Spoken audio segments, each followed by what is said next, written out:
This is a deadly gang to mess with. They're deadly. They mean business. This is about ruling the world. And they're Luciferian. They're devil worshippers. That's the other thing. Did we talk about the possible occult connections to this? We didn't mention it. I actually think you're going to talk a little bit with Steve Quell coming up here with it. But in short, Lupercalia began on February 13th. What is that? It's an ancient celebration that people date back to Rome, where people come together, they sacrifice dogs, goats, and they do a bunch of crazy stuff with women. It's a fertility festival. This is an ancient pagan day. And when was it? February 13th was the beginning of it. February 13th to the 15th. Which was the day he died. Yes. Okay, the other thing, and I noticed this, the 13th was the 44th day of 2016. Right. Obama is the 44th president of the United States. So you have this numerology thing taking place. Lazarus was dead, okay? That whole thing also didn't happen. Amazing Grace, I'm a total loser. The world's largest atheist orange. Also, penguins are kind of hot. And welcome to Atheist Airwaves, episode 127. I'm Christian Ferris. I'm Amanda Stevens. I'm Reb Spence. And I'm Ryan Trexler. We record live every Tuesday at 7:30 p.m. Central, so if you're listening via podcast, we encourage you to participate in our live show by hanging out in the wretched hive of scum and villainy that is our chat room. Our intro audio this week is Pastor Rick Wiles discussing how occult members are responsible for murdering Supreme Court Justice Antonin Scalia, apparently at the request of Barack Obama. So I wanted to say, first off, thanks, occultists. We owe you one. Good job. Goodbye, Scalia. But I also feel sad for the occultists because it seems to me that, if you're this murderous occultist guy and all you want to do is kill, and you look at the calendar and the numbers aren't right, and you totally get murder blocked by the damn thing. That's right. It's terrible. That just has to be a hard life to live. And plus, I think it's kind of discriminatory against occultists in general, because every time some weird murder occurs, they always blame the occultists first. Mm-hmm. And I don't think that's right. There's plenty of good occultists that don't murder people on weird number days. I just think it's an unreasonable standard to set for the rest of them. You know, if we're giving all the good murders to the occultists, then the other ones are like, well, now who am I supposed to kill to live up to that? Like, what is God doing, man? If all the occult people are killing everyone. It is really weird.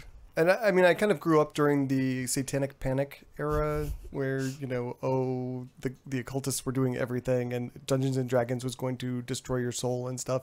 And like literally every weird thing that happened in our town, definitely Satanists, definitely occultists. Yeah. That was weird. There was a fire. Someone set fire to a bridge at the Oso Wetlands Preserve.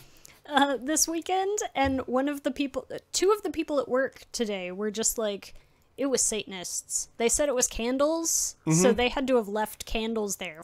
I've seen pictures of it. It was a Wiccan candle? Yeah, it looked like. Yeah. It was in the ashes of this bridge, they found it has like a Star of David on it, and it says like, what did it say on that? I don't know. It's weird, but yeah, it was like Wiccan or something, and yeah, so witches burned a bridge down. Witches. I'm relatively sure there was some sort of sexual ritual associated with it. I don't know why you're obsessed with this. He's been talking about this all day. Like, no, believe me. I've thought about it in length. So, going with Reb's sex focus, the part of this clip that really piqued my interest was this Lupercalia thing where he says, they went around to do a whole bunch of crazy stuff with women. And I was like, wonder what these guys consider crazy stuff. I mean, ran around without bras on. Yeah. They let them wear shoes.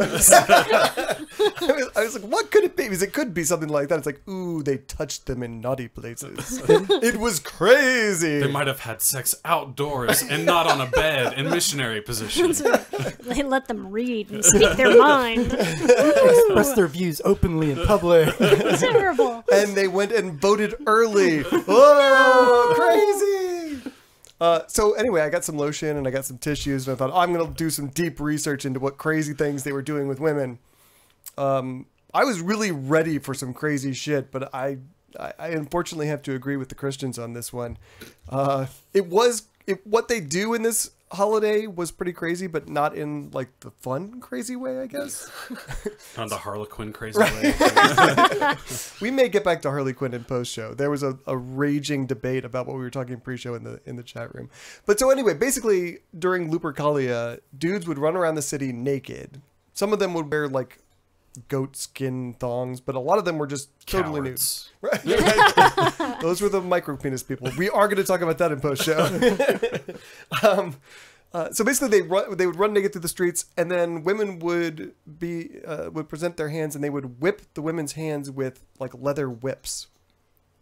And you might ask, why would they do that? That's hot, I guess. Basically, the idea was that if you struck a woman with this whip during Lupercalia, if they were pregnant, they would have a nice delivery and wouldn't die or whatever. And if they weren't pregnant, and then particularly if they were quote unquote barren, that they would be able to have children after being whipped on Lupercalia. So it's like a one-size-fits-all whipping. Yeah, I mean, it's crazy, but it's not like Yeah, sacrificing puppies and fucking on top of them. I expected like cutting off nipples and eating them or something. Yeah. Yeah. Here, I hope you get pregnant. Here, hope you don't die in childbirth. Okay, thanks, bro. There are better ways of helping a woman get pregnant than whipping her hands. I'm just going to throw that out there. Well, I assume also during this time, like they're probably having sex with a whole bunch of different people. And so potentially, like maybe if your husband was shooting blanks, maybe one of the other guys you were having sex with would maybe get you pregnant or something. Maybe that was what it was for. Well, maybe that's why they thought the whipping worked. I think maybe that's the real reason the whipping was helping. Yeah. But, Yeah. yeah. No, honey, he just whipped my hand. That's how I'm pregnant. It was that naughty naked boy who's running down the street. He just whipped my hand and poof. It's magic. Ince Mike in the chat room says, Reb's sex focus sounds like a self-help course. I think it sounds like a Jedi power to me. That would be my thing. Tell us more about your Kegel exercises. I feel like that's what goes here. They're very important. If you, a lot of people don't realize this, but men have Kegels, and you can exercise them and make them stronger. And then, to what end? It can help you last more during sex and everything. No, when you flex, when I when I flex those muscles, that doesn't help extend. No, that is the opposite of helping. That means it's about to go down. Maybe you're doing it wrong. You heard it here first, I'm folks. probably Ryan doing it does wrong. sex wrong. Oh God. So, getting back to these Christian guys. Sorry, we can talk about your penis some more if you want, Ryan. But I thought I'd bring it back to Pastor Wiles.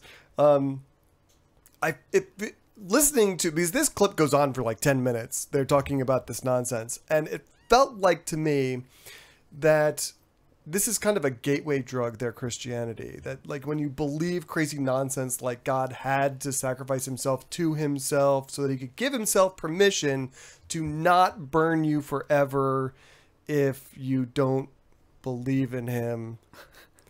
Like if you believe that nonsense, then it opens the door to a whole bunch of other nonsense. I mean, this guy was just trying to connect the dots where he could. I mean, this little helper dude was, I mean, oh yeah, there's this thing called Libertalia, or what was it called? Lupercalia. Lupercalia. And not Lupercalia. That's a totally different holiday.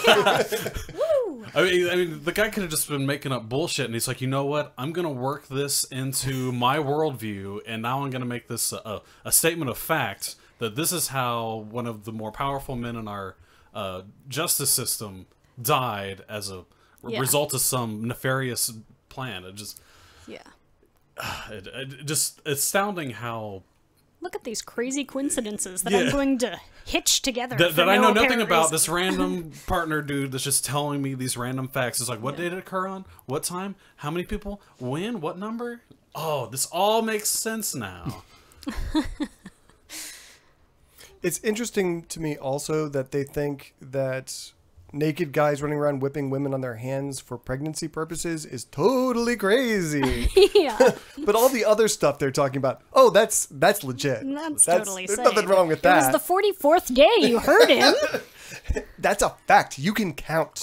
That's right.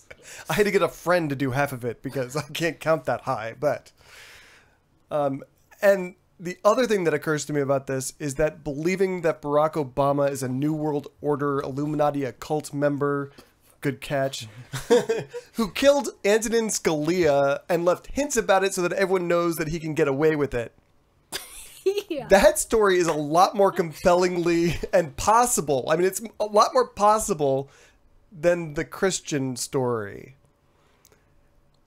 I think they're doing critical thinking wrong. I might be wrong about that.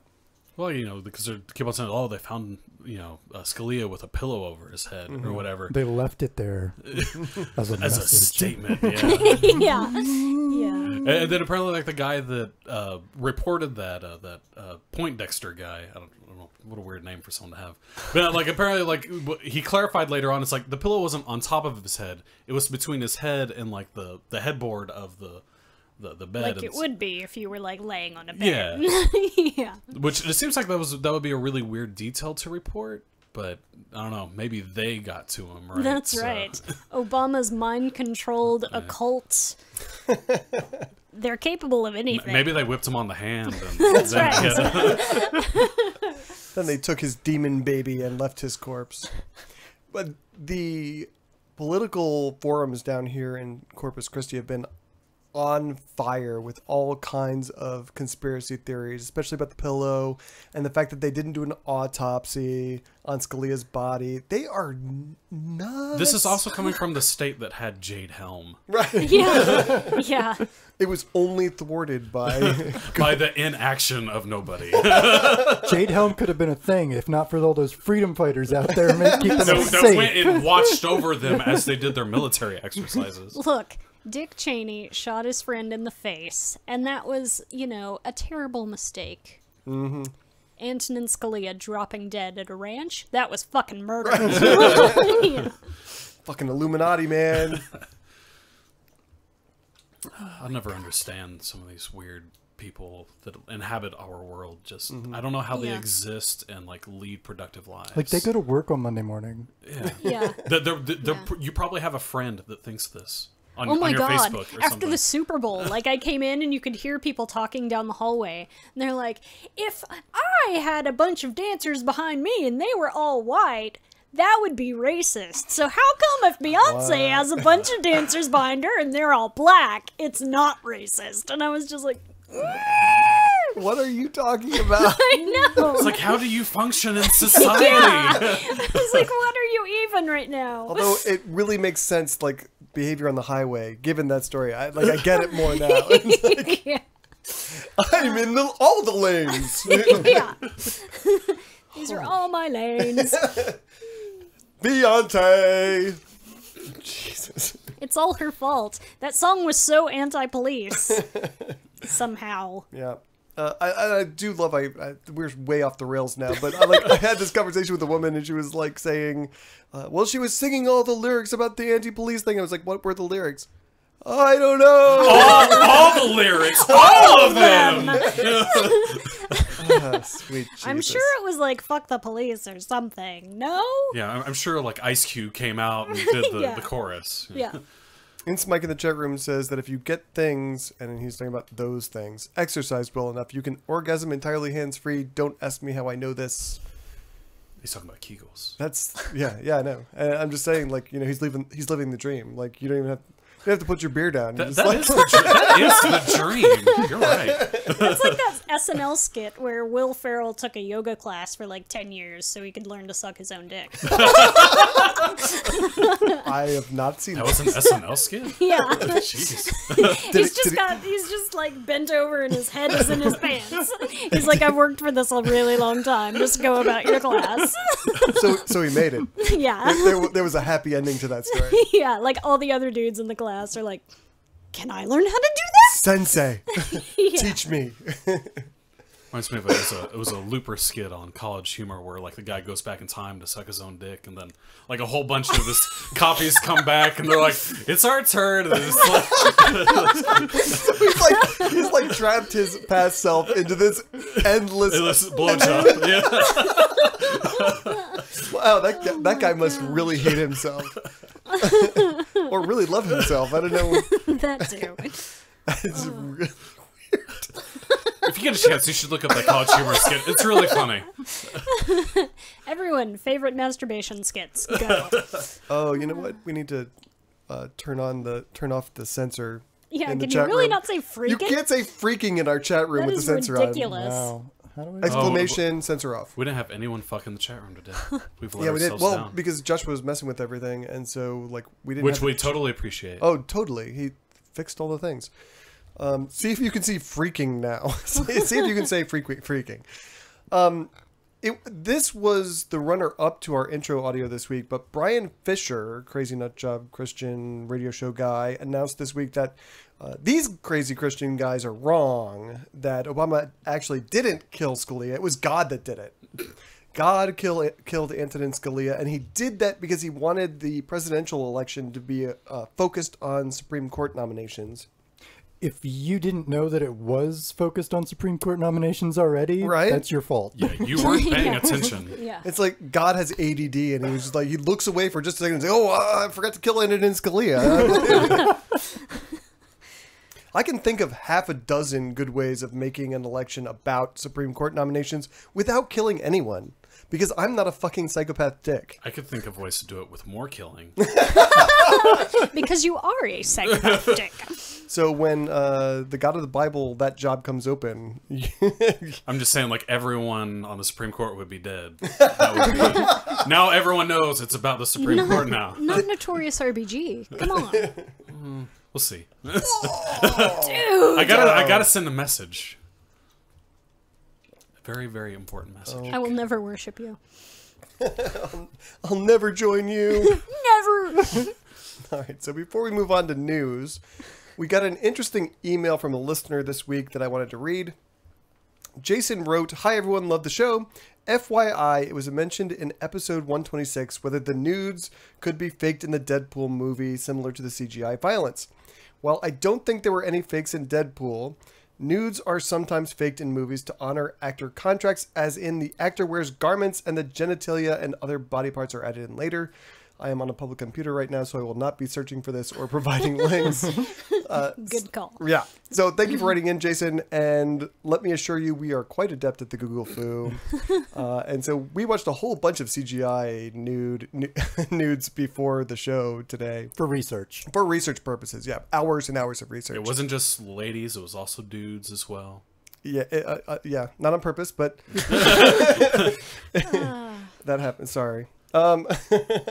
So Jessica Alba had her underwear removed and replaced with CGI in the movie Machete, which we viewed before the show. A couple times. Actually, several times, yeah. Put it on a loop. for research purposes. It's the same thing has also been done in the films The Change Up, Very Good Girls, and Nurse 3D, which... Everybody remembers that blockbuster. Yeah. I think it's Victor's favorite movie, so somebody get back to me on that. I have weird feelings about that movie just having watched a few clips. Go check that out. I mean, if that sounds like your thing, you should go check it out.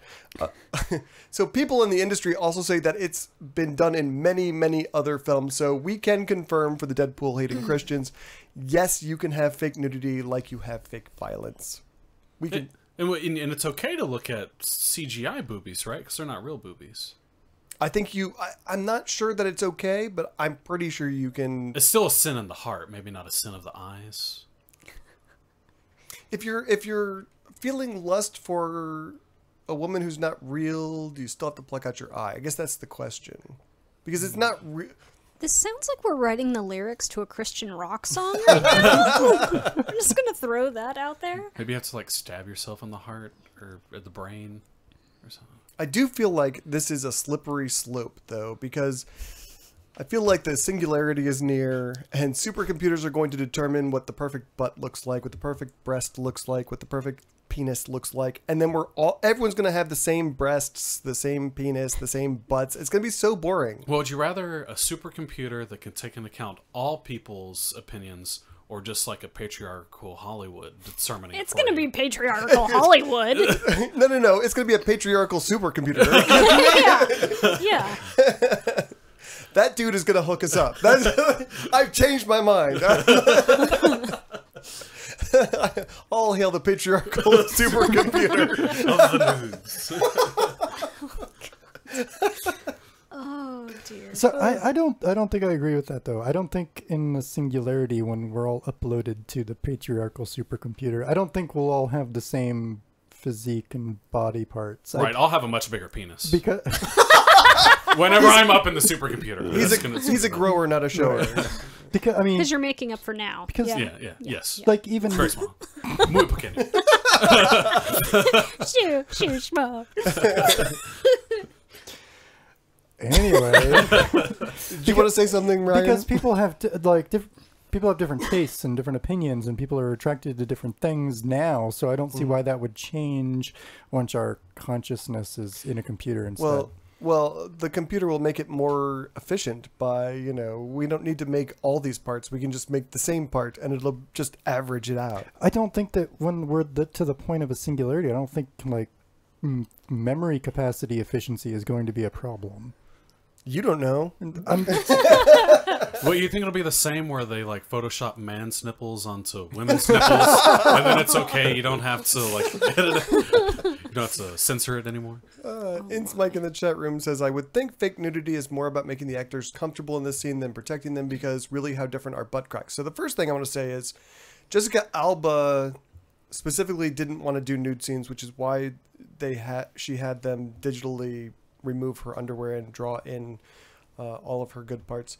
And they did a good job. It looked legit. Yeah. But how different are butt cracks? Quite a bit. Oh yeah. My butt crack's probably far different looking than potentially Amanda's. God, I hope so. Post show, we're gonna be looking at this issue in post show. So stay tuned, people. And Amanda's leaving. No, I was gonna move. You're gonna show everyone. Yeah. Wait till post show. Make people pay for that. Your butt is definitely pay-per-view. / Nick in the chat room wants to know, so hentai with questionable age characters is still a problem? That's a really good question. It has nothing to do with what we're talking about, but it is a good question. Because, there are studies that show that availability of porn makes rape go down. I wonder if the availability of kitty hentai would make pedophilia go down. Yeah, I'm just theorizing that perhaps. And I bet where they make prostitution legal, probably rapes go down too. And I think that's true. Things. Yeah. That's really the biggest reason why I want prostitution to be legal. It's really for the protection of all the women who might, otherwise be. Yeah, that's really the reason for me. It's because you're a good person. Yeah. I'm sitting here imagining. Has nothing to do with my tiny penis. At all. I'm imagining trying to get funding for studies to prove. Can you imagine Republicans in Congress? We're funding research into kitty porn. No, and not even the anime kitty porn. Right, not even the good stuff. Man, we really need to move on. I blame the chat room / Nick is the worst. I take no responsibility for anything that's been said in the first 25 minutes of this show.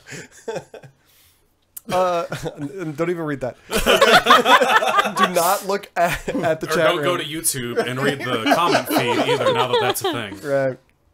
Okay, so the first story this week is weird. I mean, it's weird on a lot of levels, and the farther you go in the story, the weirder it gets, and the fewer answers I guess I have as to what's going on here.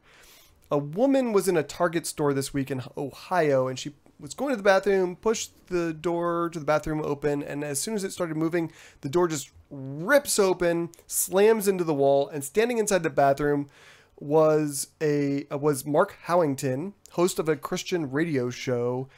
And as his mugshot shows and his promo shot, which I've put in the Atheist Airwaves Facebook page, he's totally not at all creepy looking. Yeah, we need promo shots for this show. Oh, we totally should. I mean, and it has to be like this guy's promo shots. We're about to be standing behind nautical equipment. He's got that crazy eye. Yeah, okay.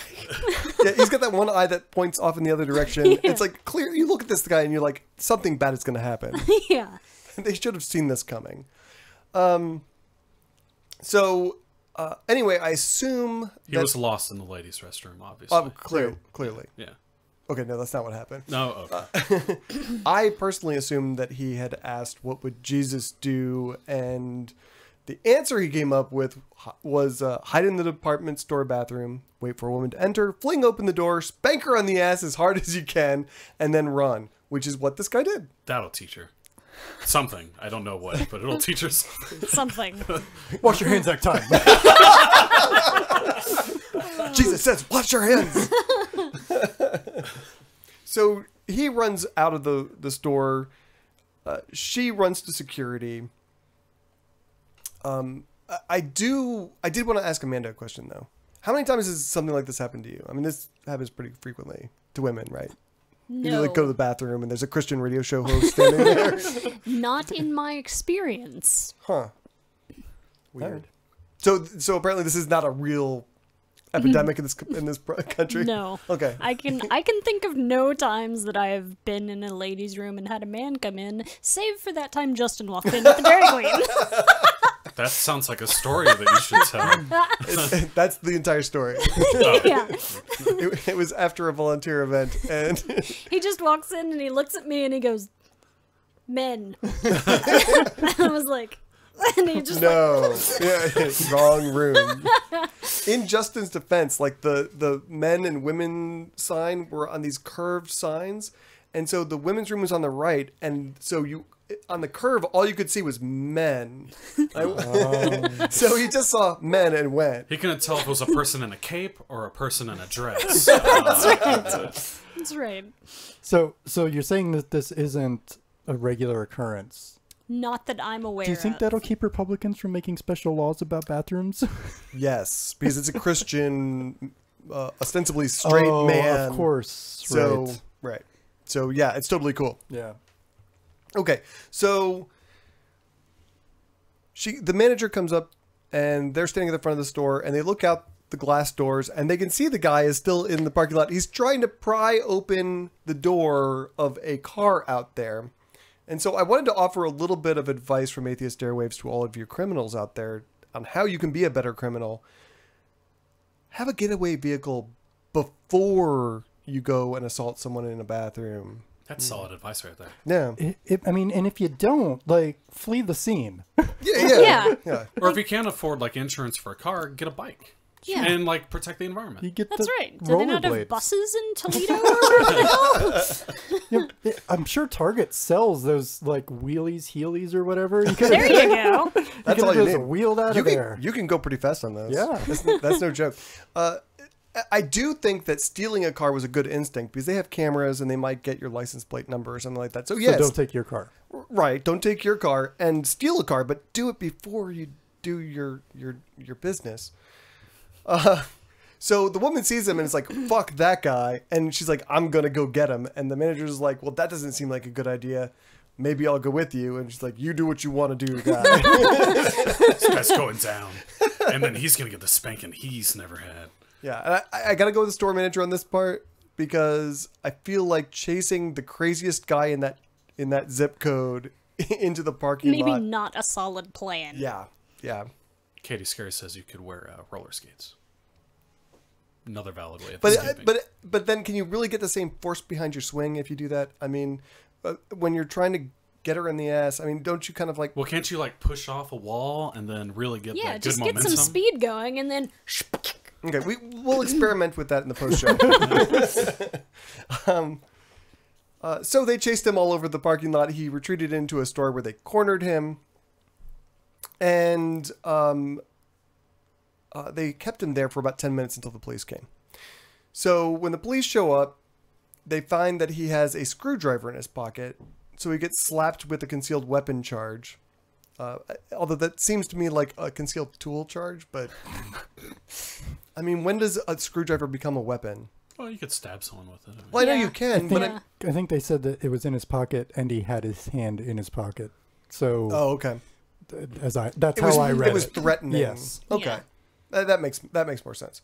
All right. So they asked him who he was. White Christian dude. They took him alive, though. Yeah, right. Right. He's got something in his pocket. We don't know what it is. Let's play this cautiously. And not shoot That's him. right. Hey, bud, what's that in your pocket? It's a screwdriver. We believe you because you're a white male. Yeah. So he wouldn't give them his name. So he got slapped with an obstruction charge. I don't like that. You don't like that? I don't like piling on obstruction. Like the dude's an idiot and a criminal, but charge him with what he did. Like, well, you have to identify yourself, don't you? That's a law. Yeah. That's I don't like that law. It's stupid. Oh, okay. It's very stupid. If anything, it's anyway. I'm like, we won't. But I don't like that, and I don't like piling on. Like, oh well, if we don't get him on this, let's get him on some of these other bullshit and charges. you're double parked. Yeah. That's strike 3, motherfucker. Life in jail. So the other thing is they searched him and they found Vaseline in his sock. Like in the package, or just I don't know. It doesn't really like the sock that was on his foot, or just constantly squishing as he ran. Or was that sock somewhere else? Like a third sock. Yes, that's what I'm spare getting. sock. I don't know if any Christian radio show talk hosts listen to our show, but if you do, can you write in and tell us what the Vaseline is for? I assume that that's like a Christian radio show thing. Sure. I don't know. I haven't used a sock since I was in early middle school, so I don't know. I never use a sock. Like I get the reference, but I don't know why. It just seems like as an adult you'd have better tools at your disposal. Not if you're Not this guy. not if you're the craziest guy in town. I don't know. Mark's bio on the Proclaim FM radio website says about him, quote, "Radio holds a special place in Mark's heart as it helped him first hear the gospel in college." I can't tell if this means that the gospel took or that it didn't take. I mean, I can't think of any Bible verses that tell you to do things like this, but I can't think of any that really tell you not to. Well, they never put out anything where he seemed to be on drugs or anything, right? I mean, Have you seen the picture of this guy? He looks like he might be, but I mean, he smoked so much crack, his eye went crazy. He's got Forrest Whitaker eyes. This guy also has a wife and 2 sons, and I was just like, that's got to be the most awkward conversation with your wife. it's like I just really needed to slap her on the ass as I was coming out the bathroom. I don't know what overcame me. I just had to do it. It was the Lord, I tell you. The Lord! No. It was Satan, obviously. Satan. Yeah, duh. When it's something bad, it's Satan. But at least he can tell her that he used the Vaseline sock. So it's not all bad. I mean, at least he was safe about it. Or whatever the fuck that is about. Maybe you're just going to masturbate furiously afterwards.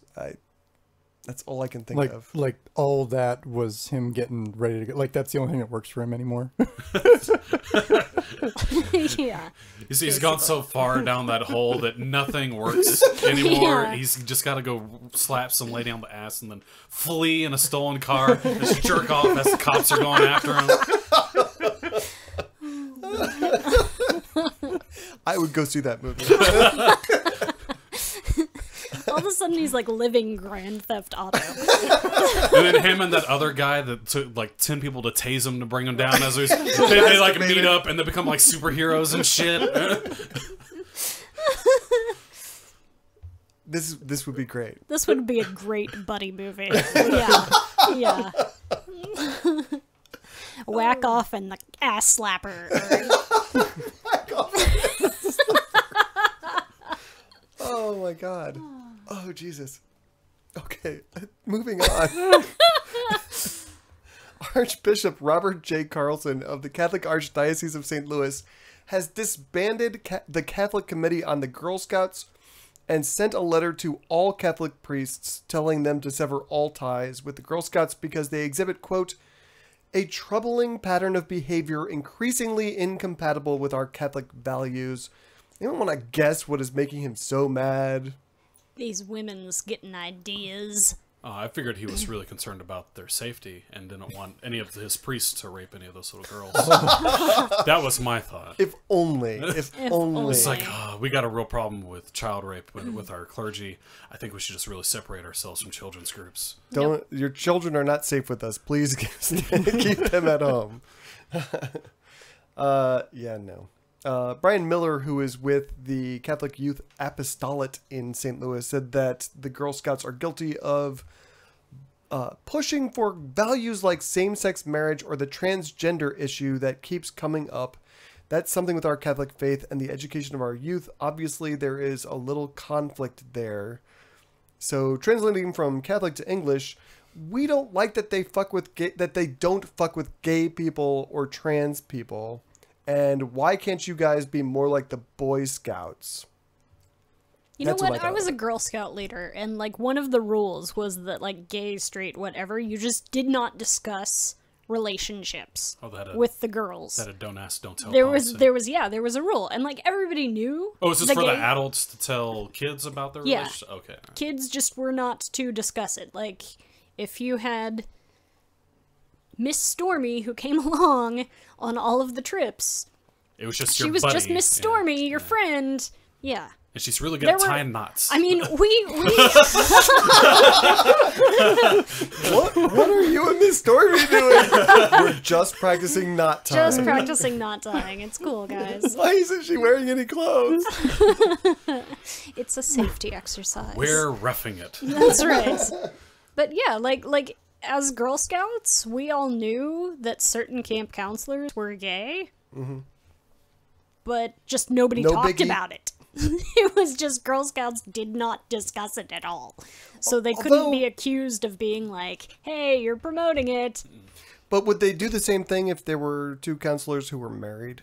Like, and now I have to say, gloriously for the last year, I have to say, and they were of different genders. Well, like our leader and her husband took us on most of our trips and stuff, but he was just always Mr. H. Okay. Anyway, worse than that for me was what the Archbishop's letter actually said about this. He actually cites the Girl Scout support and promotion of, quote, sexual and reproductive health as the reason he can't support them. And that's a direct quote. I'm not changing a single word there. He is upset with the Girl Scouts because they promote health. Yep. Goddamn women and their healthy vaginas and shit. That's right. I want to be ridiculous. nasty and dirty when I get in there. Jesus. Oh my God. This fucking show, man. I'm not sure if I'm embarrassed or just... I almost made a joke about I like them nasty and dirty, and then I realized we were talking about girls. Oh, God. But also realized we're talking about Catholics. Right. Oh my gosh. Incidentally, this archbishop is the same guy we talked about a few months ago who wasn't sure whether it was illegal to have sex with boys in the 70s and 80s. This dude. Is that the same guy? It's the same guy. I do love how he's like, the Girl Scouts promote role models in conflict with our values, like Gloria Steinem and Betty Friedan. Really? Really? That's your problem. Right. Like, I think somebody sent him that stupid forward about how the Girl Scout cookies fund, you know, abortion or whatever, and he's like, these are terrible. I will do no fact checking. Dead baby cookies. Dead baby cookies. Yeah, basically, he just went, oh no. Although I think it was they were talking about like some of the comments on his Facebook page. It's like, can I still buy Girl Scout cookies? That is actually an FAQ on their website now. Like, can I still buy Girl Scout cookies? And they've answered it. It says each person must act in accord with their conscience. So suddenly for Catholics, buying Girl Scout cookies is like a murky moral question. A moral, ethical issue. What that answer means is, look, we don't want you to, but if we say you're not allowed to buy Girl Scout cookies, nobody's coming back to Mass. It's like, we're pretty sure you're going to revolt if we tell you no. Yeah. We know you guys need the fucking Thin Mints. Girl Scouts, hit us up. Let's do this. Would your daughter already finish selling on her? Yeah, she's pretty much. We just got to make a few more deliveries to Catholics, mostly. All of the Catholics. So, the result of this is that 4,000 girls who currently attend meetings at Catholic parishes in St. Louis, according to CBS News, will have to find other places to meet. Shucks. So, when? That sounds like a good thing. Who knows? Yeah. Welcome, Reverend Redbeard, to the chat room. You missed all of the things. All of the things. It's over now. Yeah. So, like, the cops are on their way over here because we have said some questionable things. But I really this is a good news story in my view. This is not they're so crappy. This is holy crap. Catholic Church and the administration of the Catholic Church, they are atheism's best friend. So, thank you for isolating yourself further from society. Yeah. We appreciate your efforts. I'm actually shocked with the position that the Girl Scouts have held, their political views, that they've been meeting in Catholic churches. I'm surprised that these two organizations had any relationship at all. Like, I know you gotta get them as children. That's why. I know that Scouts need a place to meet. Well, there's civic buildings and high schools and everything else that can be used. So, thanks. Up until last year, my daughter's Girl Scout troop met in the local Catholic church, and then they got kicked out. So, they didn't say why. But last year they got kicked out. So. But it was probably the healthy vaginas. Yeah. It's like the quality of these children's vaginas is improving. I can't have that. I can't have that. The Girl Scouts, I love the Girl Scouts, I have to say. I mean, they do say the God word in the pledge and all that, but they're like... You can admit it, though. Yeah, and they're really not... I mean, my son can't be involved in the Boy Scouts, obviously. But Girl Scouts have been really good for my daughter. And the CEO of the Girl Scouts of Eastern Missouri has already responded to this douche nozzle. And I love what she said. She says, quote, "We work to build girls of courage, confidence, and character who make our world a better place, so we will not change anything." Yeah. See ya. We will just leave your buildings. Right. Since you want meek little girls who will do just what you tell them to. With dirty vaginas. That's right. I have no further comment. I think we've dug ourselves such a hole with this show that it will take at least 6 months for us to dig our way out. I do wonder if there was a shortage of Girl Scout cookies after this, because all the Catholics be like, oh no, supply and demand's gonna really shift for these cookies, so I need to buy as many as I can now, because I won't be able to buy them in the future. Stock up, yeah. For sure. But a lot of Girl Scouts making bank. Or put them in Keebler boxes so that priest comes by for a visit. Do you have any Girl Scout cookies? No, we're totally with the elves. These are Nuttisco. Can't you buy Girl Scout cookies at HEB now? I don't think so. I doubt it. No, yeah, they're fake. Yeah, they make knockoff ones that are okay in non-cookie time. Oh, I thought they had Girl Scout branded cookies of some sort. No. They have and the off season. Yeah, they have Edie's, I think, has a Girl Scout cookie ice cream. That's branded. Yeah. And I am still furious with the local council for switching baking companies. There are 2 Girl Scout baking companies, and they switched, so now we no longer get Samoas, we get Caramel Delights, and they're not the same! Yeah, there have been a lot of people disappointed. Yes, I have strong feelings.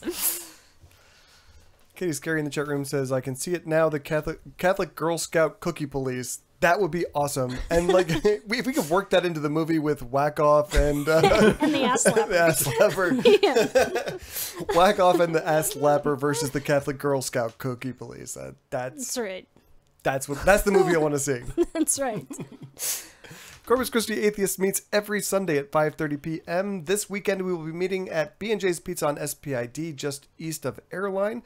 If you don't know where that is, you can view a list of all of our current events at ccatheists.com. So next up, we're going to say hello to Idaho. It's been a while since we visited Idaho. I think the last time they were killing children by replacing medicine with prayer. So we've missed you guys. I'm glad you're not killing anyone this week. What we are talking about is Republicans who, this week in the State Senate Education Committee, approved Senate Bill 1321, which enables teachers to use the Bible as a reference book. And the number of classes that they're allowed to use it in is just staggering. Like all of them. Yeah. So, it specifically states you can use the Bible to, quote, further the study of literature, comparative religion, English and foreign languages, United States and world history, comparative government, law, philosophy, ethics, astronomy, biology, geology. And then it goes on to say that teachers can use it in any class where they think it might be useful. So any that we couldn't think of the names of the classes, Yeah. just use this line. It's like PE. I don't know how, but go ahead, throw the Bible in there somewhere. Yeah. I cannot even imagine the amount of shrieking I would do if my kids came home to do their science homework and they pulled out the Bible. I Burn it down. yeah. Yeah. It would not be pretty. I would not be calm. I think there'd be some doors that would be knocked on, and some teachers that would be told to. And Oh man, Reverend Redbeard in the chat room says that Idaho is his home state. I wouldn't admit to that, brother. yeah, I mean, Texas is bad, but wow, this is really bad. Yeah. I'm not sure what kind of scientists Idaho is trying to churn out. Bad ones. I'm really glad. Basically. I'm glad there were 4 people living there. I think Redbeard is not living there anymore, so there's 3 people who live in Idaho now. So, otherwise, this could impact our STEM workforce, and that's not good. Astronomy. That amuses me. Right? Astronomy and biology. I just can't imagine, it's obviously not. It can't pass, right? It can pass. It can't pass. It can pass. It can pass. It can be challenged in court. Yeah.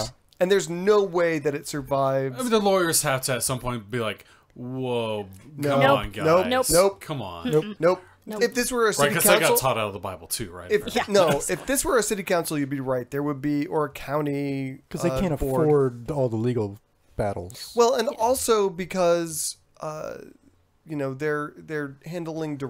Their primary goal is not to get sued, but in the legislature, their primary goal is to be reelected. And the best way to do that is to, suck on some Christian fundamentalist ass. Well, that's cool and all until your school district runs out of money, or No, it's still cool because then it's like those damned atheists from out of state. They're coming down from where Don't is want our FFR? children to learn. There's gotta be at least 51% of the people that are gonna say "Hey, that's really dumb. We should not do things that In are gonna Idaho, it only takes 2 people to be over 50%. Yeah.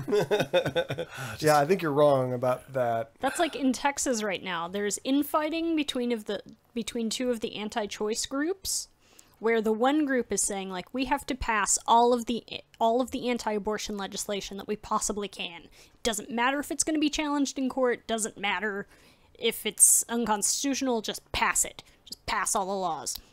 And so they're calling anybody who says, "Hey, this isn't going to pass constitutional muster, so we're not going to pass this law." They're going see, he's fake. He's not really pro-life. so they're like the Hillary Clintons of the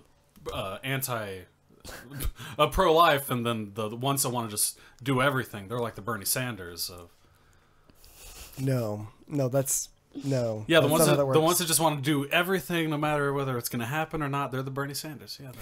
That makes sense. So my analogy what works, everybody. It works.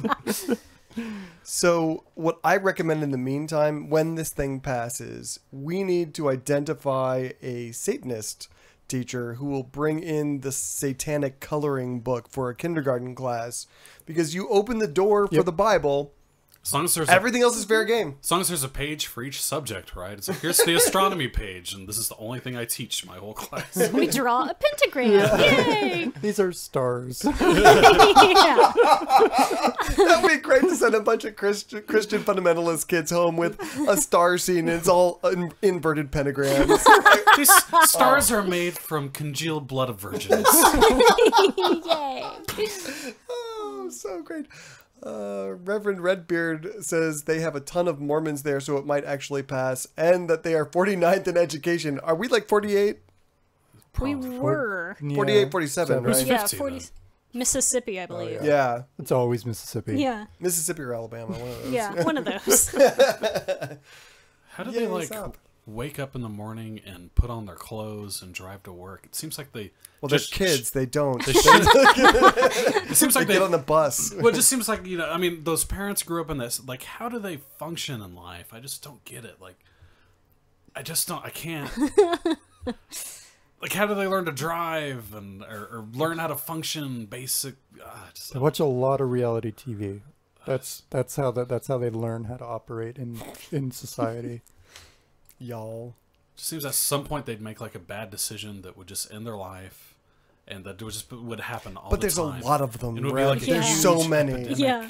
You can have half of them commit Darwin Award performances, and there would still be a ton of them. Because they won't use birth control. I did spend a moment trying to be fair to these people. That was a moment wasted. I know. But go with me for just a second, because I tried to have, I'm going to step back from my knee-jerk atheist, oh my God reaction, and try to think if there is a subject where reading from the Bible might make sense from an educational perspective. Comparative religion. Sure. I'll give you that. Literature, maybe. Philosophy. Yeah. Sure. Maybe. I mean, there were a couple classes not in there. Good philosophy. Yeah. But there were a couple classes in there. But even literature, like, why go to the plagiarized version? Why not just go back a little further to the original stories? Well, so many of our films, our books, our plays are allegories. They're biblical allegories. And so there might be some value in reading the original and saying, but science this is and geology. Yeah, that doesn't make any sense. Yeah. Like ethics, I can see them like saying, "Hey, this is what this is." Like the Bible's a bad source of ethics. Right. Don't do it. Yeah. And then, although I doubt that's what they're doing, but no, of course. No, not in Idaho.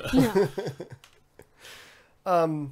Even in history class, I was thinking maybe, but I don't need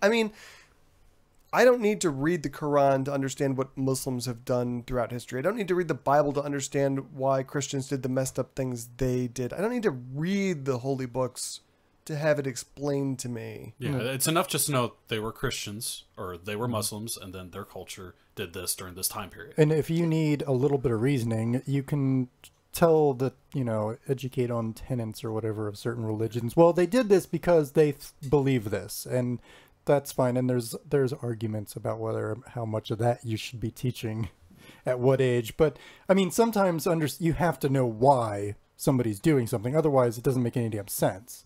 Sure. I don't think that requires reading from their holy books. No, it does not. You do a Cliffs Notes You version. surely don't need to bring the Quran into the classroom to show them. You could, Nope. here's one or two verses that explain their reasoning, and then that should be more than enough. Same thing with the Bible. Yep, I agree. So let's move on to Florida. We have talked about Chaz Stevens on this show before. He's an atheist activist, and he's back at it again this week.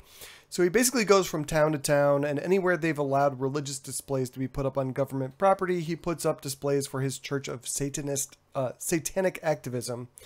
This week he went to Pompano Beach City Hall and erected a display, and I'll add, without permission. He did not get approval to put up this display. He just did it. It's a banner that reads, "In Satan We Trust," and then next to the banner There's an inverted cross with Jesus hanging on it upside down. And Jesus has a pink butt plug in his anus. So it's a classy kind of display. I'm okay with this. That's the question. He really didn't get permission for this? He did not get permission. So he said It's easier to ask forgiveness than it is permission. Right. He said there were no trespassing signs and public property. Well, didn't he also had a conversation with him like a year ago about giving a prayer in front of the council, and they denied him. Right, and so it was going to be with like twerking and something else. It was going to be a crazy invocation. I could be into that. I might go to more city council meetings if there was more twerking involved. And so at some point during the course of that, he had said that, at some point I'll put a little thing out in front of the courthouse, some sort of religious display, because other people were doing it too. Right. He just didn't specify a time frame. He's just like, eventually. Yeah. And eventually is now. Yeah, he thought that was fair enough. Best served cold, apparently.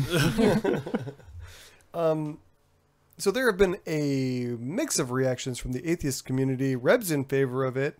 The reactions in the community have ranged from LOL to this is seriously inappropriate and hurts the secular community. So how does everyone else feel about it? I don't understand how it's any more inappropriate. I mean, he literally just took a guy who's being tortured and mutilated and gave him a little bit of pleasure. Flipped it upside down and hung a butt plug from it.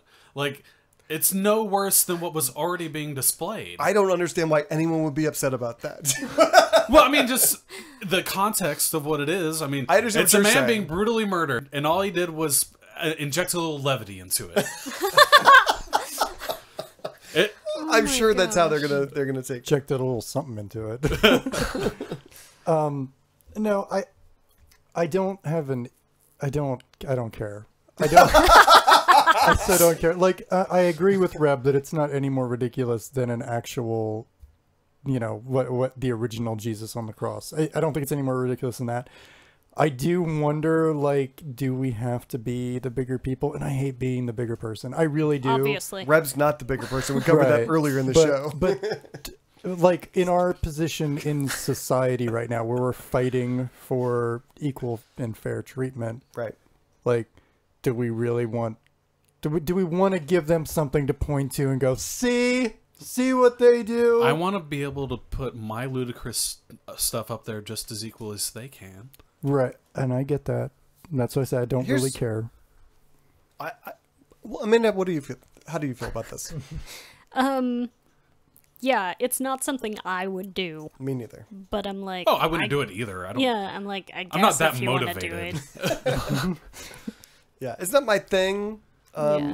It's my general policy not to criticize other people's activism, just in general. I mean, this is like a little more over the top than what I usually, because I'm usually the one being told that I'm too over the top and that I should scale it back. But I gotta say, like, there are atheists in this town who message me every time we do something. Like when we did our bus bench ad campaign, we had a couple of bus bench ads, and they just said, what did they say?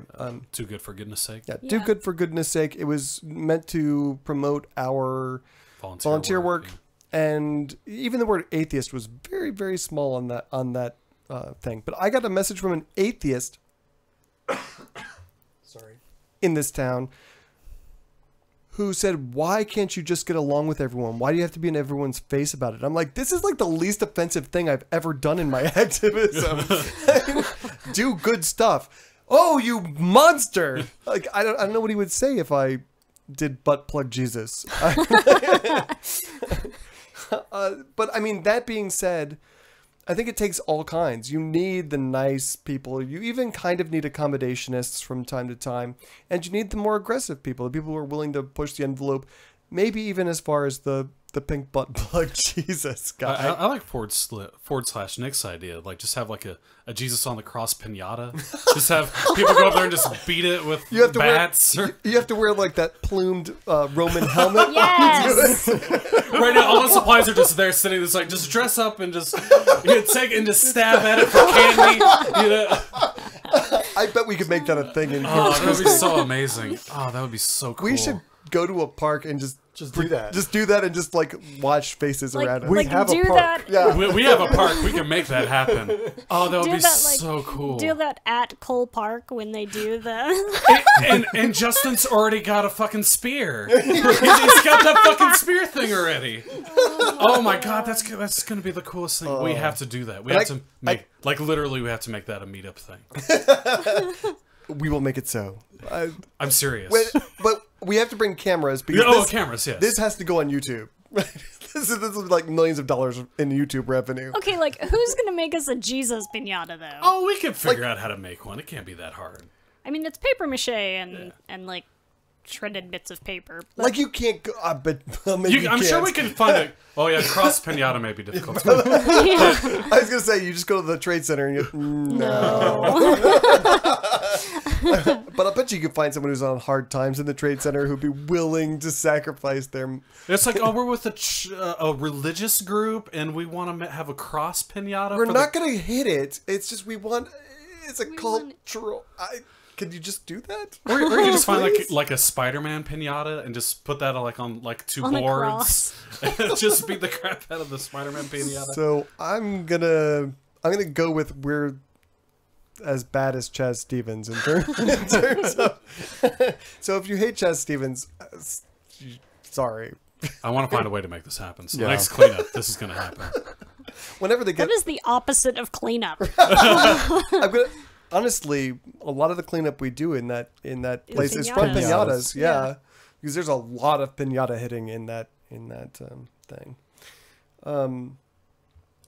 I also wanted to make an analogy to the LGBTQ rights movement because they for years have been scolded by all kinds of people, especially for some of the over the top stuff they do at pride parades, guys in assless chaps and all that stuff.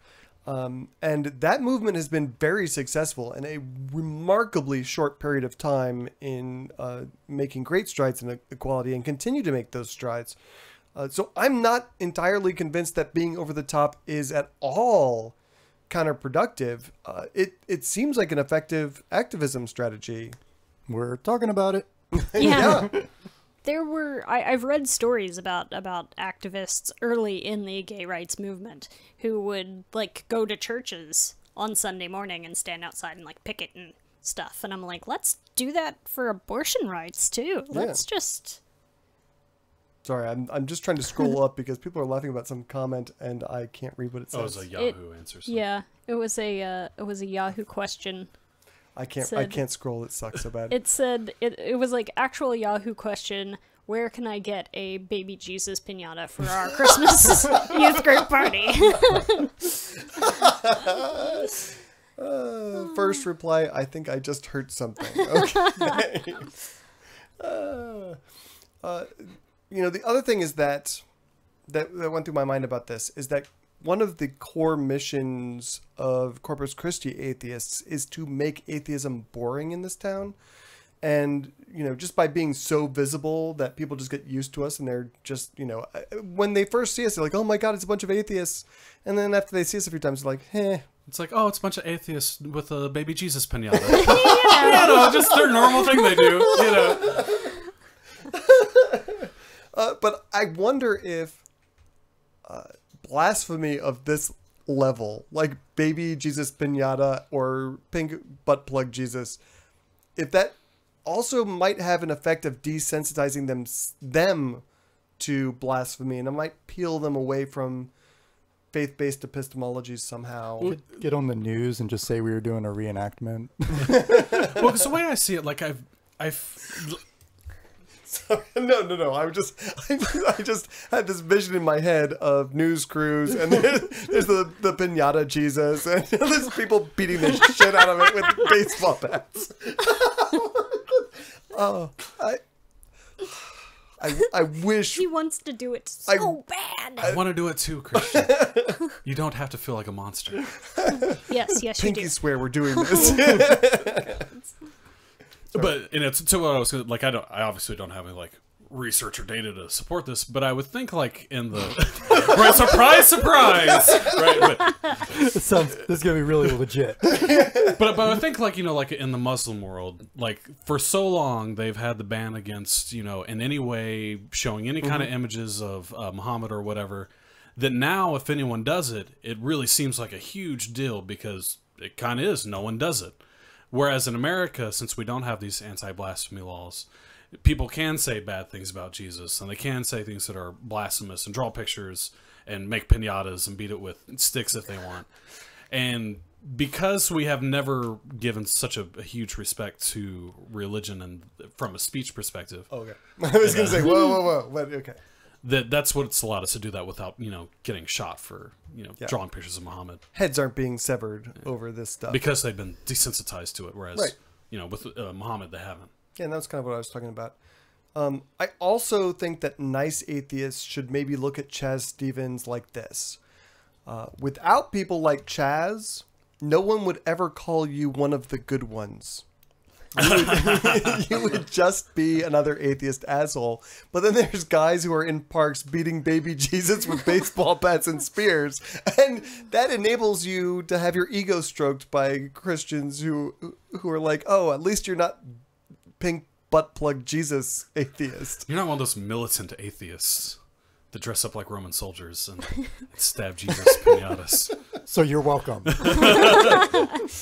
We need to do that in the shadow of the largest cross in the Western Hemisphere. Well, isn't Corpus Christi Atheist is technically a hate group according to that one place, the Family Research Council? Yeah. Which is a hate group according to the Southern Poverty Law Center. No, I wear that as a badge of honor that we are considered by a Christian hate group to be a atheist hate group. We're a hate group. We'll show you. You're a hate group. So I think I'm okay with what Chaz Stevens has done. I have read things that are not that suggest that he's maybe not a really wonderful person, but I don't know him and I don't care about that personally because he lives in Florida. But I think I'm okay with his activism. Like I said, it's not the kind of activism I would do, except for the piñata thing. But I would like to hear other views. So if you think that this is atrocious and you hate us right now, you can email us at god@atheistairwaves.com and make the case. I would like to hear it. You can think it's atrocious and also think it's really awesome. I mean, or at least hilarious. So this next one is really just a quick one, I think. Tom Anderson is a software engineer who decided to run the Old Testament, the New Testament, and the Quran through a text analysis program and compare the three documents. And the results were pretty interesting. Probably the most interesting find is that the Old Testament is quite a bit more angry and violent than even the Quran is. Is anyone surprised by that result? No. All right, so we're done. We've read it. Yeah. Read the thing. Yeah. Yeah, when I definitely wasn't surprised by this. I read the Bible long before I read the Quran. I only read the Quran in the last few years. But I was struck reading the Quran that there really wasn't much in there that I couldn't automatically think of a Bible verse that was its equivalent. So, and definitely in the Bible, God kills everyone but 12 people. So, well, I mean, there's that YouTube video out of like Norway where they literally just cover Bible with a Quran cover and they just read the verses and it's like, oh, the Quran says this. It's like, that sounds barbaric. I can't believe people believe these are Christians. It's like, haha, surprise, it's the Bible actually. And they're like, oh, darn it. You got me. I guess I'm going to go rethink my faith. Yeah, that's not going to happen. The other thing, though, is that the New Testament, while it is the book that stresses love the most, it's also only slightly less angry than the Quran. All three books ranked in the top 30% of the scale that they used in terms of anger. So apparently Christians, Jews, and Muslims are very, very angry people. And I can relate to them. Well, they're humans, so, you know. Humans are very... grrr. Well, I do wonder because like it goes and kind of classifies like here's like things about that are kind of peaceful and here's stuff that it's kind of violent. It kind of classifies the different stuff that it's talking about in there.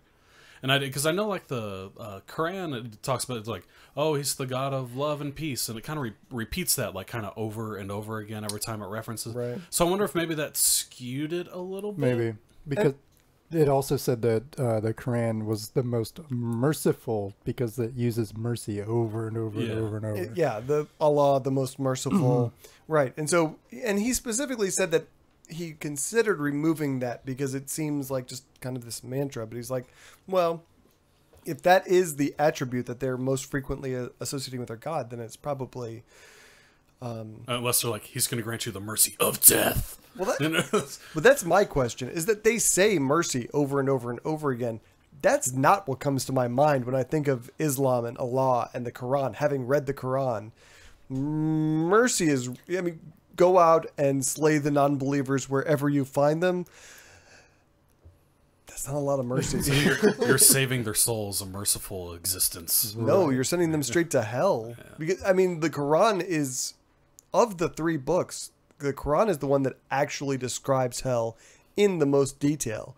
That's why when, Christians come to me with Pascal's wager, you should just believe just in case. I'm like, you should really be a Muslim just in case, because that hell is fucking horrible. The stuff that you think about hell is mostly extra biblical. It's stuff that people have made up outside of the Bible. It's very inferno-y. Yeah. At most, you're talking a separation from God. Oh no. Well, I mean, they talk about the lake of fire in Revelation, but I mean, even then, like, I'm sure it has shores. You just gotta swim through the flames. It's a lake. It has to have shores, right? Yeah. That's a really good point. Yeah, it's not. I mean, it could be a great lake of fire. It's like the Lake Michigan of fire. But the greater the lake, the greater the shores. Right. Lake Michigan has great beaches. You can have a barbecue once you get to the side. I mean, it's not an endless, expansive ocean of flames. It's a lake of fire. This is biblical, y'all. We're just following the logic to its conclusion. Goodness gracious, great lake of fire.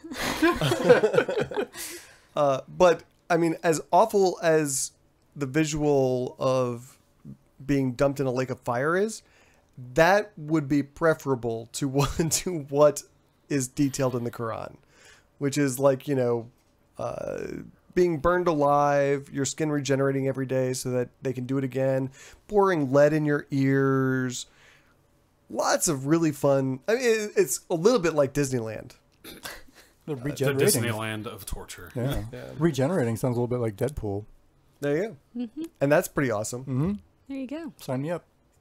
Which, incidentally, I mean, here's an extra tidbit for you.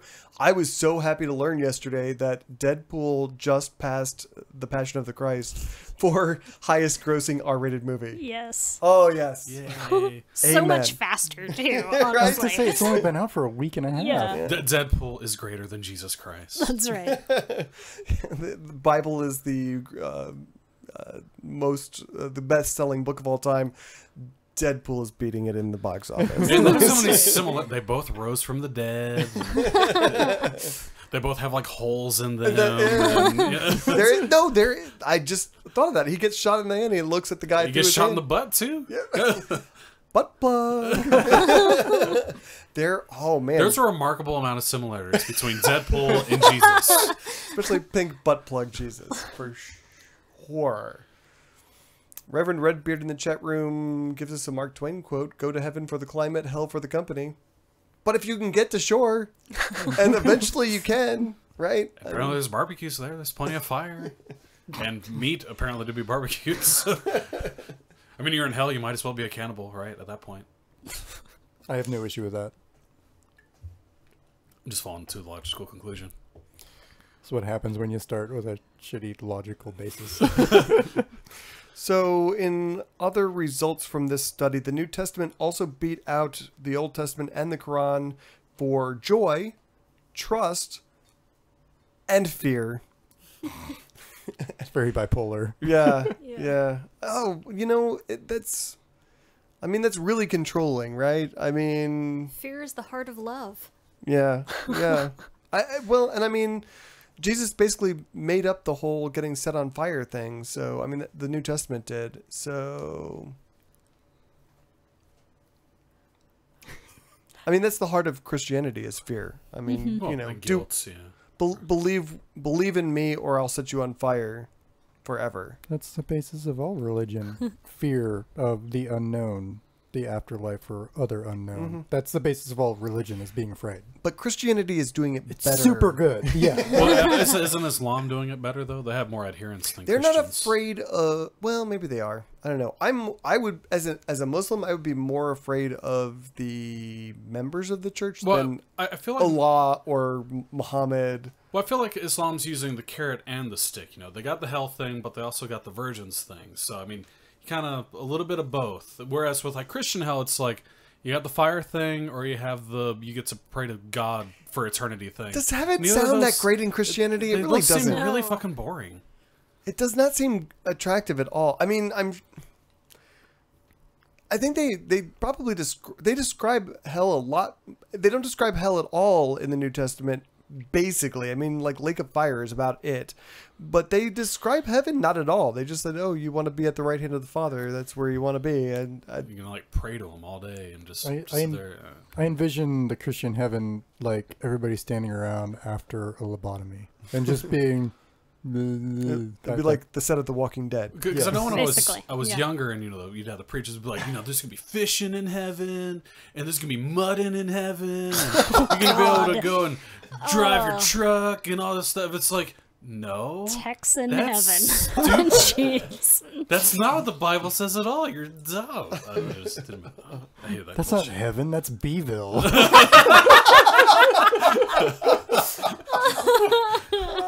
What's great about that joke is I don't even think you have to know what Beeville is to really get a kick out of it.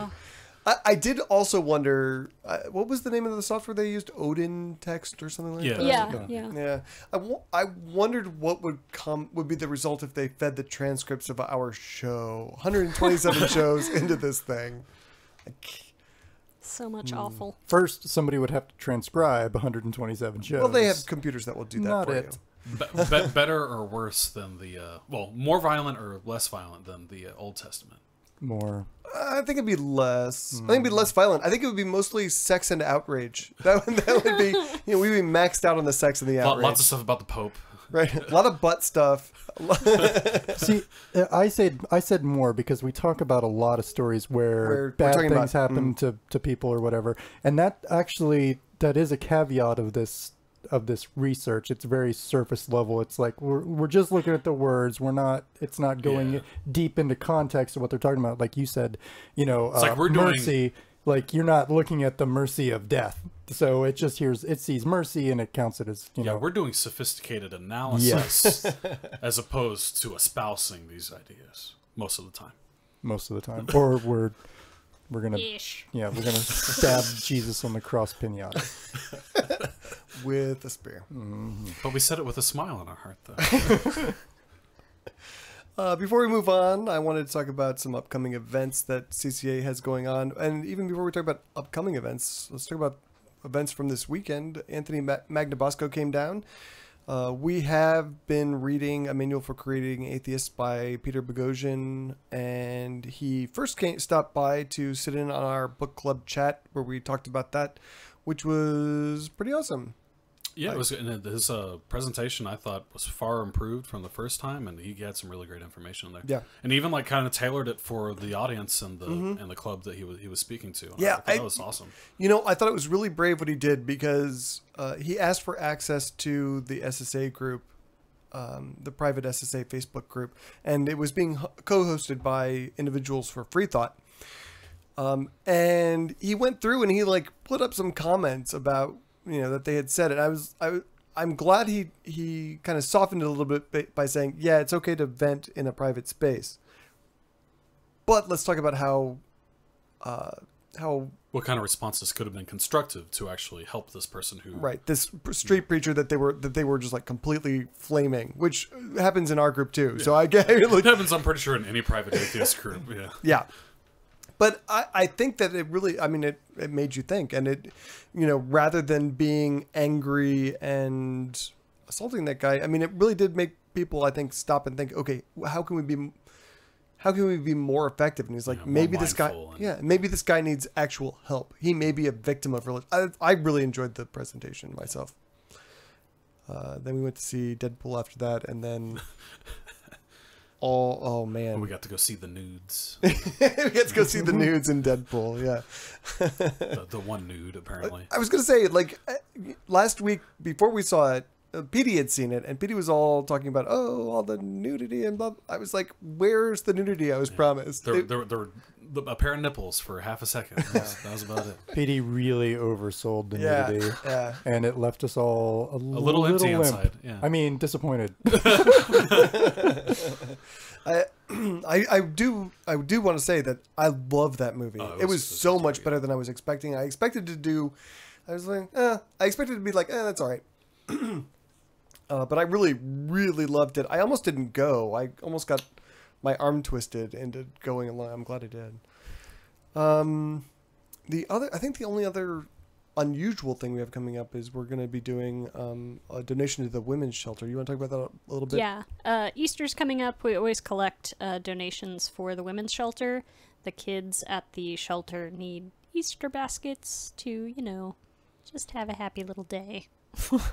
So baskets, grass, plastic, eggs, not toys. marijuana, like like Easter grass, not like Easter marijuana. You roll it up into a perfect little cross.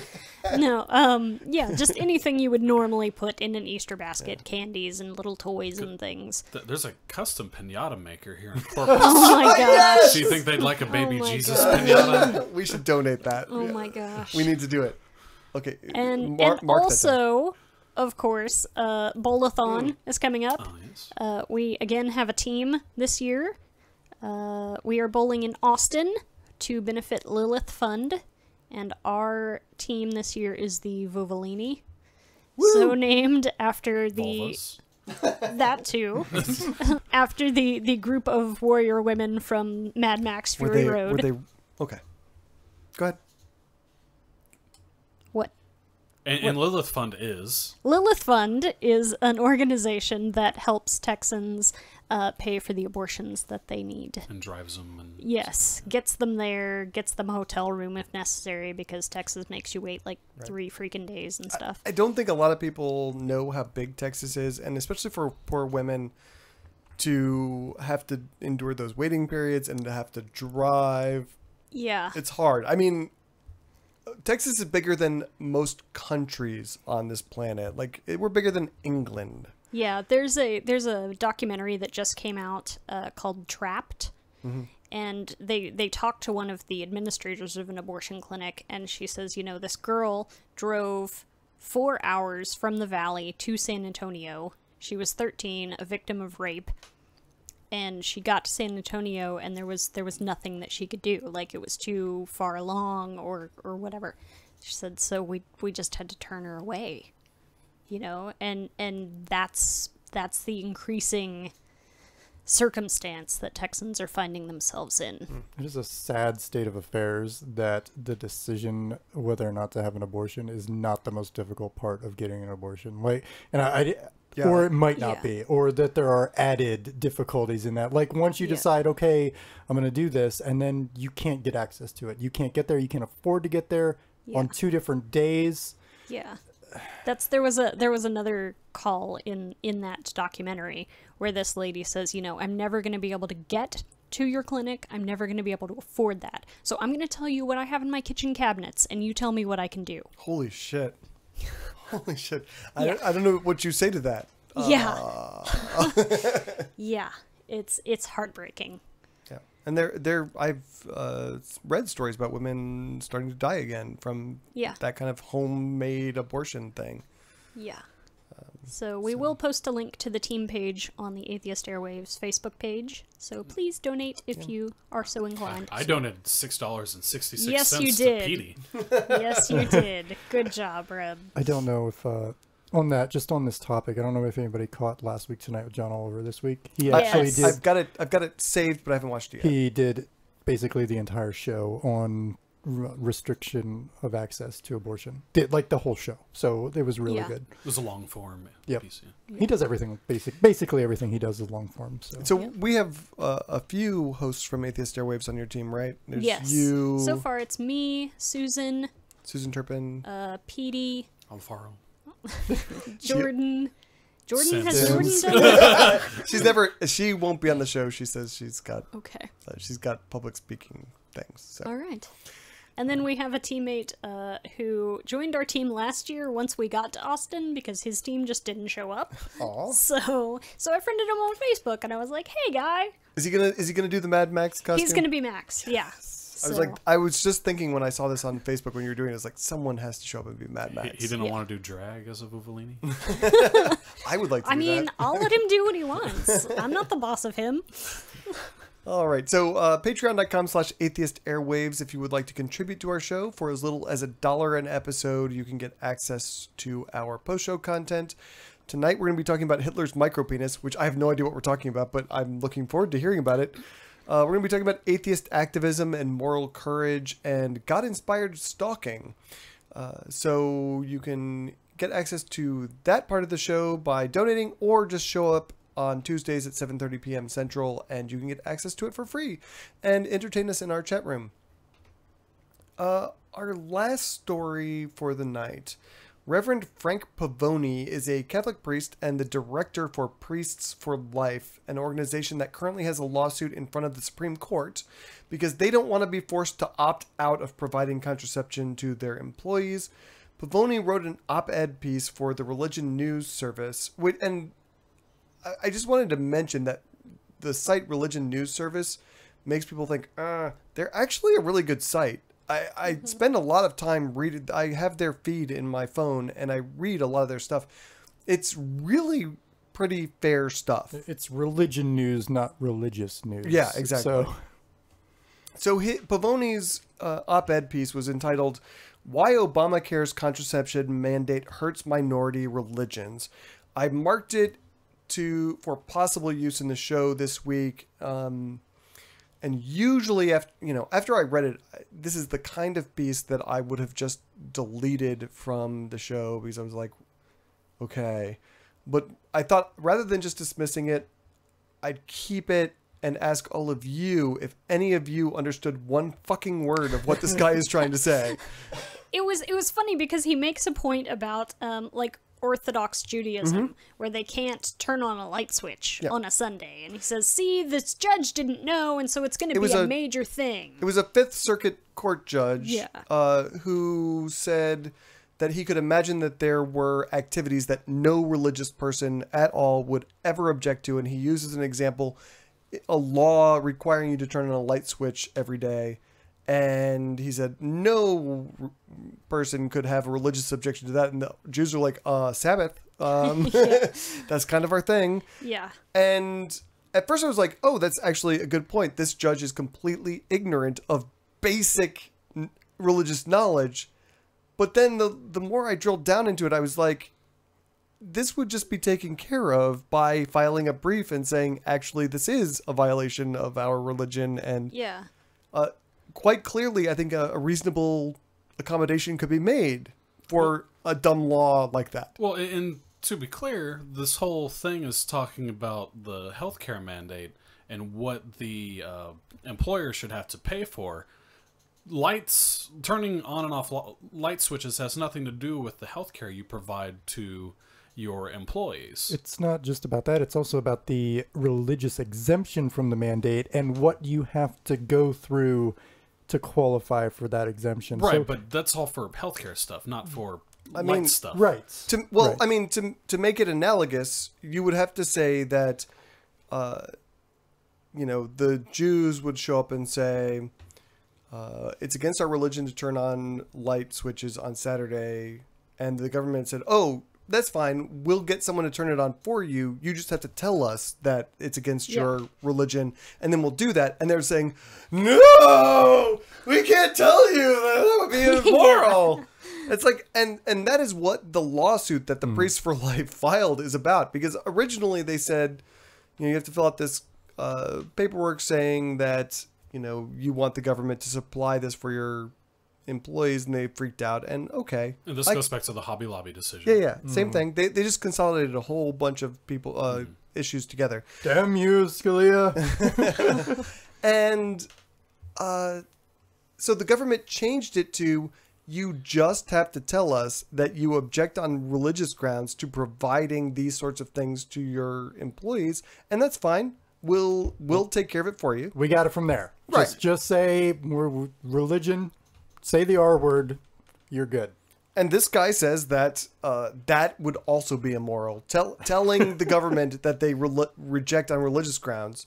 And I'm just like, dude, we already know you're not object. moral.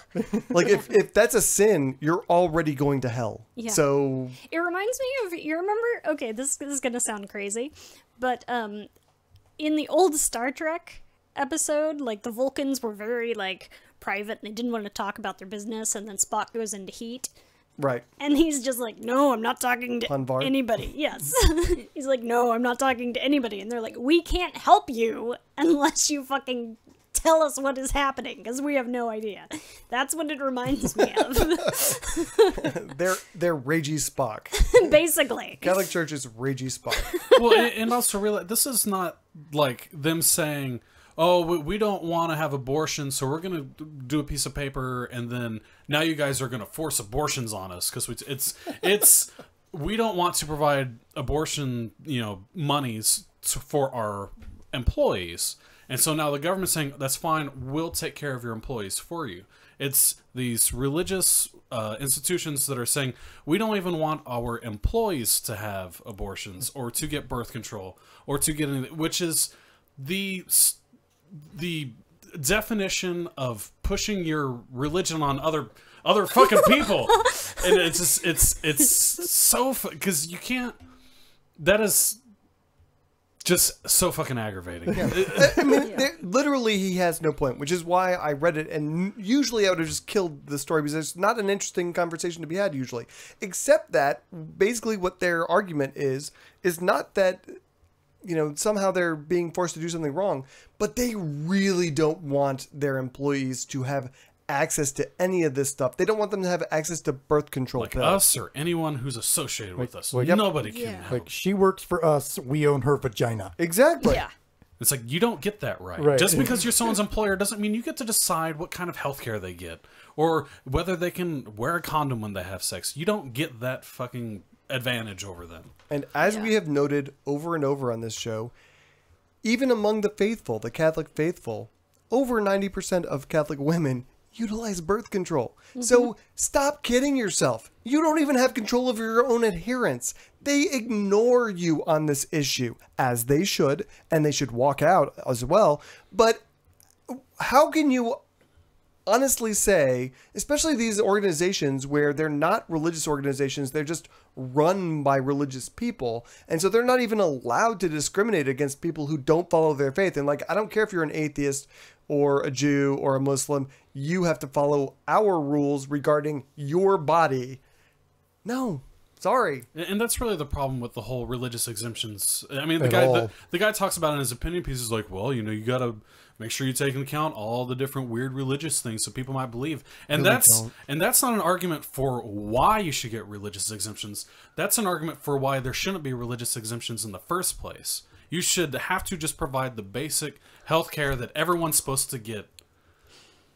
Reb is really fired up. And the thing is if you have good Catholics in your church, let them make the call. Let them say, yes, I agree with you. This is immoral. And therefore, I am not going to take advantage of what the government is offering me through this program.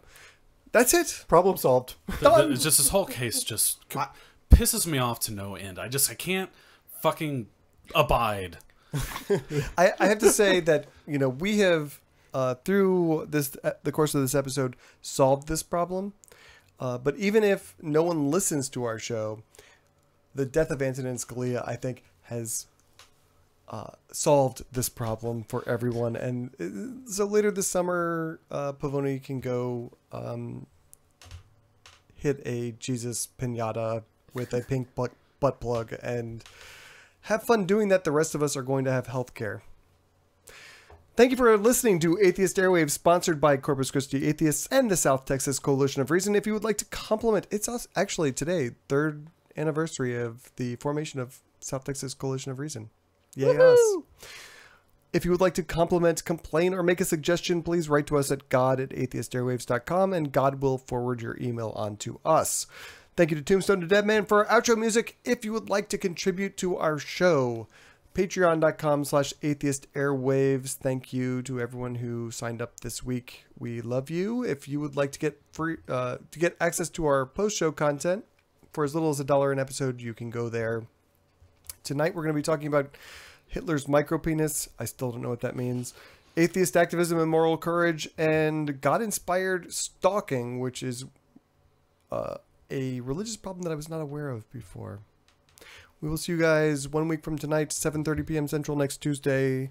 Thanks for hanging out. See y'all. Later, Bye. alligator.